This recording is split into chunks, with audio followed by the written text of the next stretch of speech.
So hi everyone, today in this video we're gonna develop another solution for one of the most common problems that we have seen happening in the majority of the countries, mainly if you look for European Union, that is the skyrocketing that we have seen of the prices of the houses. And then so obviously we have tried to solve it, and we're gonna try to do it by applying a certain type of the mental model so that we have seen that can make it a particular type, or can make so a part of the practical type of solutions that you can develop from these problems. And also, I'm a supporter that you could aggregate them in a combination that so can make to build a resilient type of solutions. And then so how we're gonna tackle the sky high housing costs with the interdisciplinary mental model. First, I'm always so a supporter that you should always start by applying first principles to understand really in a good way. So what are like the fundamental truth that you have about the system, what so is the real problem that you're facing, and then so already start building a ground so to make solutions. And then so what first principle will lead so has to understand what I have as definitions did is that so break a problem into its most basic elements and rebuild from there is what you want to do and what it defends the first principles. So the application is, what is housing? A housing is a land, more materials, more labor, more regulation, and still we have the developer margins. If you want to reduce the cost of the housing, or you can reduce the cost of the land, probably reduce the cost of materials, probably reduce the cost of labor, or as well as housing. But then so now by understanding so what is the foundations of the housing and the cost of the housing, we can also start asking what so must be true for each other component to fail. So cheaper land supply, modular materials, streamlined approvals and aligned incentives. So what must be true for each component to fail? And then so we see how these elements start playing a role. So if you want to manhandle the housing prices to not be that much of expensive, we have to manhandle so the variables that impacts it. What's another thing that we see that in economics works a lot is the law of supply and demand. When something has too much demand in comparison with supply, the price of the thing starts so increasing. So probably another thing that we have to handle is the supply and demand that exist in relation with something, because it is a lot so what determines the price of the land, the price of the materials, the price of labor, and then so obviously so how much the developer margin as well wants to get as a margin, because if he perceives that what he sells as so becoming a bit scarce in comparison to demand existence, so it can apply to to require more type of margins for their sellings. And then so probably what you see as the first principles, the majority of the things we have to control a lot by the supply and demand dynamics, the most fundamental truth in economics. But then so we need to start applying, developing solutions so for this problem. And then so we can lose the inversion. So define the opposite of your goal to see hidden blockers. How you can applicate so the inversion here. So invert, how to make homes affordable, to how to keep them expensive.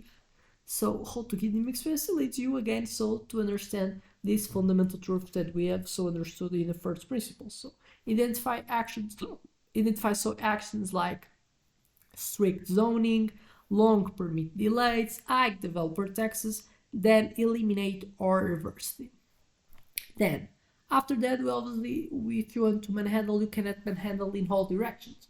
Probably just like so, some of the things of the problem, they already so create a lot of the effects that you're trying so to create. So the principle here applied important impact. So the definition is 80% of the effects come from 20% of causes. So we have to look for these tiny parts of the causes that makes more effect so for the problem that you have. So what could be application of that in that specific problem? So pinpoint the handful of regulations or fees responsible for most overruns, like the impact fees, the environmental reviews, and target those for reform first to capture the largest savings. Then, with all the solutions that you can start look for what's so like the points that you're trying to hit by understanding what are the ones that are most important to handle.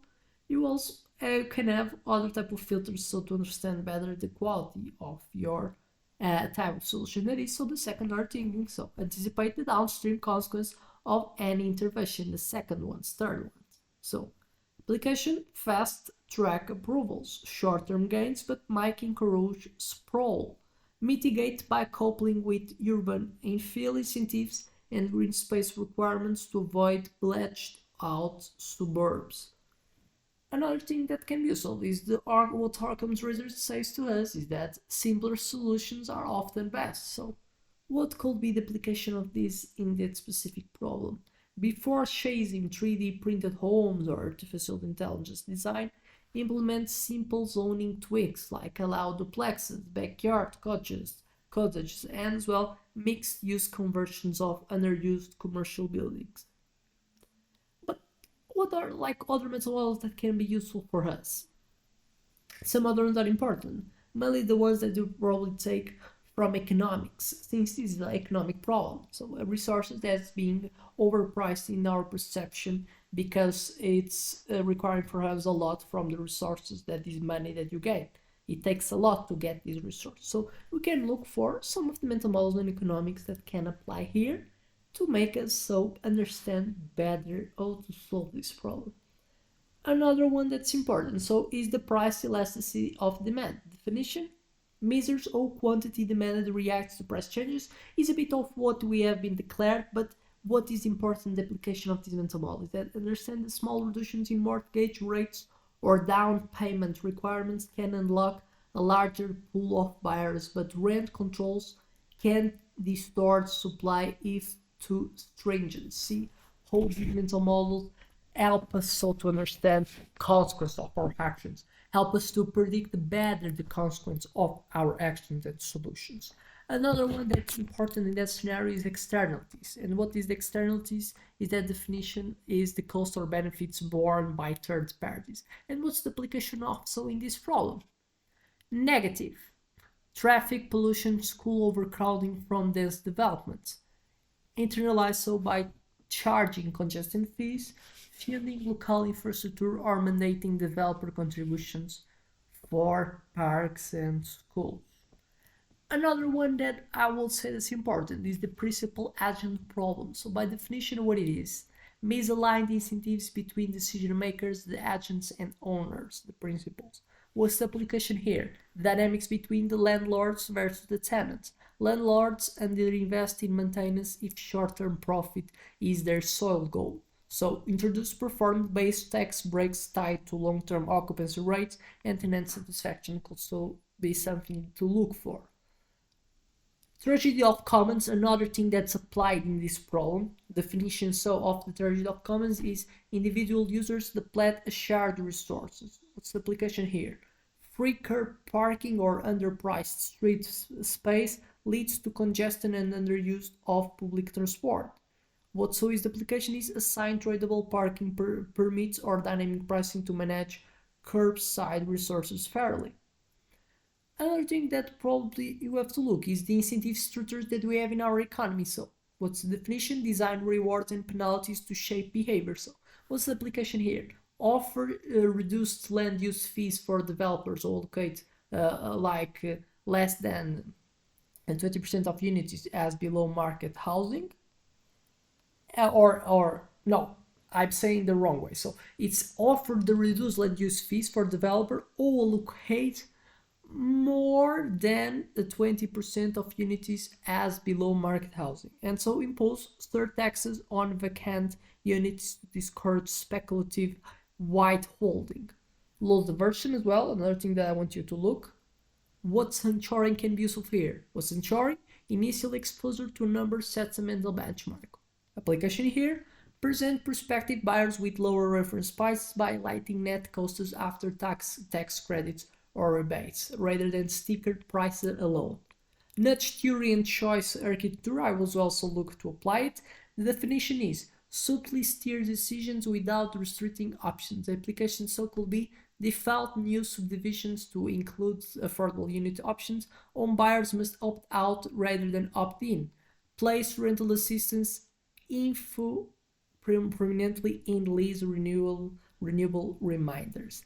And a last one that probably I will want you to look is the social proof. Definitions of the social proof is people follow the actions of others, especially the peers.